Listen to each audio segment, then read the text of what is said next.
Let me say that we are in 2020. We want to be in government, completely in government in 2022. So many conversations that are ongoing now. And I like what Mwarumba said. Ugatuzi umetubadilishia maisha kiasi kikubwa sana.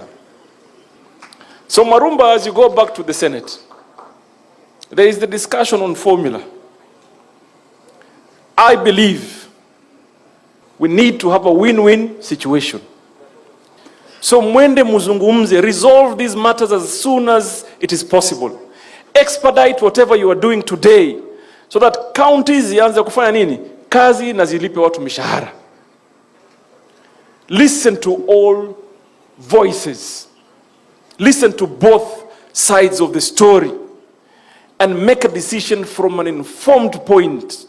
Kwamba umepima, umefanya, umeangalia, and you look at the broader picture. Let me say that we are in 2020. We want to be in government, completely in government in 2022. So we want you to learn to accommodate everybody. Go and listen to everybody.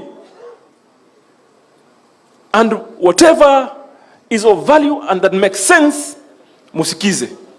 Na mukumbuke, tumetoka mbali, hapa paka 2022 ni karibu, na baada ya 2022 tunaenda mbali. Mmenipata hapo? So we need allies, we need friends, we need to form alliances, and therefore sometimes we need to find a balance. We need to find a balance so that mwingine asione kama ameonewa na mwingine ameone kama ameonea mwingine. Sijui kama tumekubaliana. So as you go to engage, jaribu mnavyoweza mutafute suluhisho muafaka, ndio Samboja aridhike na Wairia aridhike, and all of us as a people come together. Sijui kama tumepatana. Ndio tusiwe kama stalemate. It is a shame that we are unable to resolve such important national issues as fast as we can.